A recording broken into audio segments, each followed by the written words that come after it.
Bonjour et bienvenue, vous écoutez De l'huile dans les rouages, le podcast de vulgarisation dédié à l'amélioration continue. Je suis Nicolas Frébourg et pour ce 13e numéro, je vais présenter les avantages liés à la mise en place d'une démarche qualité en entreprise.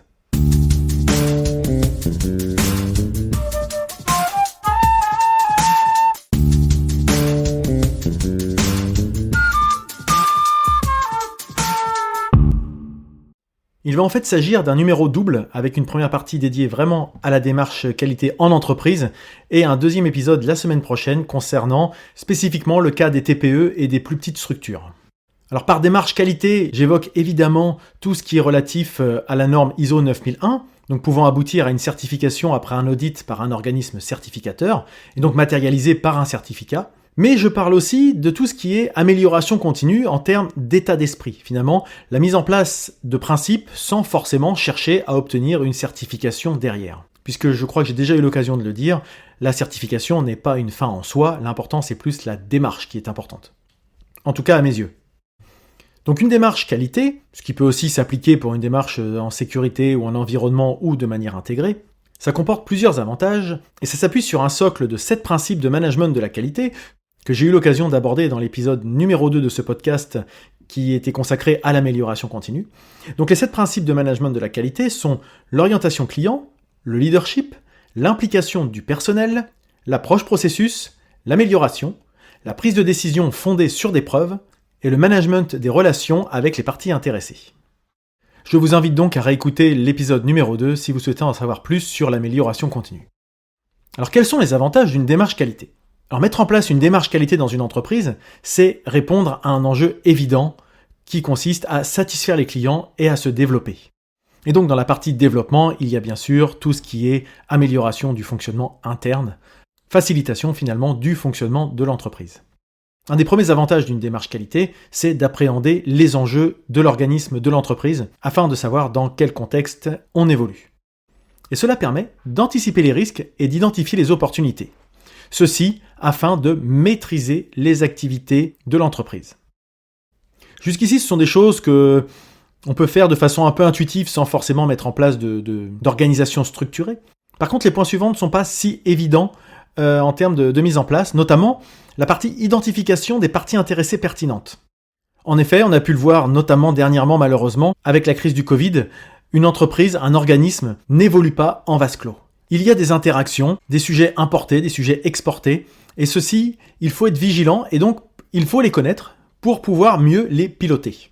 Un autre avantage de la démarche qualité qu'on n'identifie pas forcément immédiatement, c'est de renforcer l'implication des collaborateurs.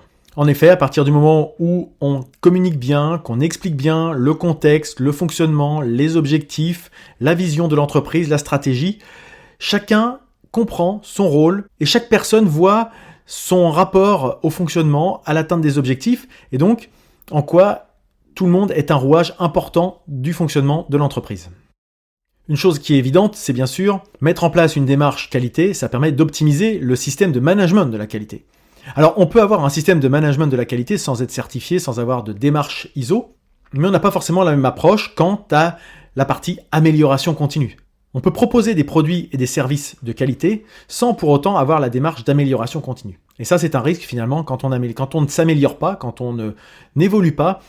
Le risque, c'est de se faire dépasser et de se retrouver avec un marché qui se réduit de plus en plus. Bien sûr, tout ça va de pair avec le fait d'améliorer la performance de l'entreprise, c'est-à-dire qu'on fait tout ça avec un but, c'est d'être efficace et d'être plus efficace. Pour que l'énergie qu'on mette dans les actions aboutissent à des résultats attendus sans forcément devoir se compliquer la vie et mettre en place une usine à gaz. Un sujet qui attire rapidement l'attention quand je l'évoque, c'est le fait de réduire les coûts. Car en effet, en mettant en place une démarche qualité, derrière, ça implique une réduction des coûts, que cela soit en optimisant le temps ou en réduisant les problématiques liées à la non-qualité.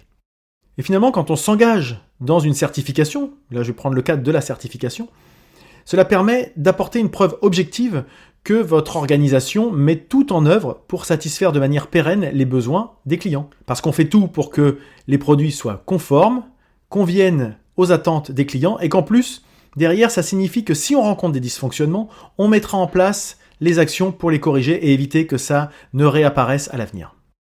Un point important, à mes yeux en tout cas, et qui, là, peut être indépendant de la partie certification, c'est que quand on est dans ce type de démarche, ça force l'organisme à poser un autre regard sur un sujet et sur ses problématiques, avec un œil extérieur sur le fonctionnement. Parce que quand on est la tête dans le guidon, qu'on a besoin forcément d'être toujours à courir à droite à gauche, il est difficile de prendre un temps de pause, prendre de la hauteur, du recul, ou faire un pas de côté, pour regarder avec un angle différent les problématiques qu'on peut rencontrer au quotidien. Et donc le fait d'avoir cette démarche est forcément une approche d'amélioration continue.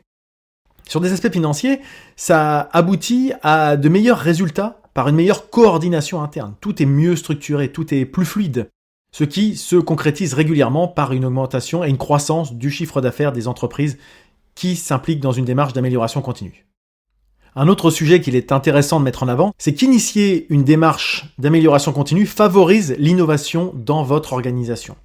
En effet, par exemple, on constate que parmi les entreprises distinguées lors des trophées INPI de l'innovation, 70% d'entre elles sont certifiées ISO 9001. Alors ça ne veut pas dire que si vous mettez en place une certification ISO 9001, vous ferez forcément de l'innovation, ou à contrario que si vous ne le faites pas, vous ne pourrez pas faire d'innovation, mais ça crée un terreau favorable, un terrain propice pour proposer des choses nouvelles. Car c'est ça en fait l'innovation, faire ce qu'on n'a jamais fait jusqu'à présent. Et puis il faut reconnaître que globalement, ce qui intéresse souvent les entreprises, c'est le fait de vouloir se démarquer de la concurrence par ce type de démarche. En effet, la valeur d'une entreprise est constituée en partie par le bilan comptable, mais dans les faits, il s'avère que ça ne représente qu'un tiers de la valeur qu'on peut considérer d'une entreprise, les deux autres tiers étant constitués des actifs immatériels que sont son organisation, ses compétences, ses savoirs, les savoir-faire, les savoir-être, et que ce sont donc ces points qui sont à consolider et à valoriser et à améliorer en permanence.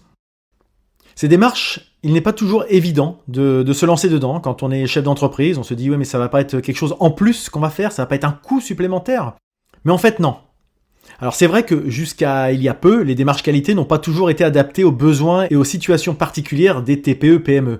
C'était quand même des démarches qui étaient, jusqu'à il y a quelques années, un peu lourdes, donc qui nécessitaient de l'implication financière, en ressources, en temps, surtout beaucoup de temps. Mais tout ça a changé en fait. Maintenant, ça s'applique beaucoup plus aux PME, voire même aux TPE, aux très petites entreprises. Mais malgré l'évolution plus pragmatique des normes, dont je vous ai déjà parlé dans des épisodes précédents, qui visent à coller au plus près du fonctionnement des entreprises, l'étiquette qui reste plaquée aux démarches qualité est que ça reste quelque chose de compliqué à faire accepter et que c'est fastidieux à mettre en place. Trop de formalisation, des outils inadaptés, etc., etc. Donc, souvent, ne disposant pas de compétences en interne, les entreprises n'ont pas le temps pour se lancer dans ce type de démarche, préférant se concentrer sur leur cœur de métier. Et on peut bien le comprendre quand on a une vision un peu biaisée de ce que ça implique. Mais on verra ça justement dans le prochain épisode qui sera consacré justement à la mise en place d'une démarche qualité en TPE, en très petite entreprise. En conclusion, j'espère que cet épisode vous a intéressé, vous a donné envie de creuser, peut-être même de vous lancer dans une démarche de certification et sans aller jusqu'à la certification, au moins de tenter de mettre un premier pas dans tout ce qui est amélioration continue et démarche qualité. N'hésitez pas à me faire part de vos retours, justement, par rapport à cet épisode, sur vos besoins, sur vos attentes. Pour cela, utilisez les réseaux sociaux ou mon site de l'huile dans les rouages, vous trouverez tous les moyens de me contacter. Vous pouvez, depuis le site, vous abonner à la newsletter hebdomadaire dédiée à l'amélioration continue. Et si cet épisode vous a plu, n'hésitez pas à vous abonner à ce podcast pour ne manquer aucun des prochains épisodes. Laissez des notes si vous le souhaitez et des commentaires sur les annuaires de podcast de type Apple Podcast. Et surtout, n'hésitez pas à le partager, le bouche à oreille et la recommandation étant les meilleurs moyens de promotion. Je vous souhaite une très bonne journée et je vous dis à bientôt.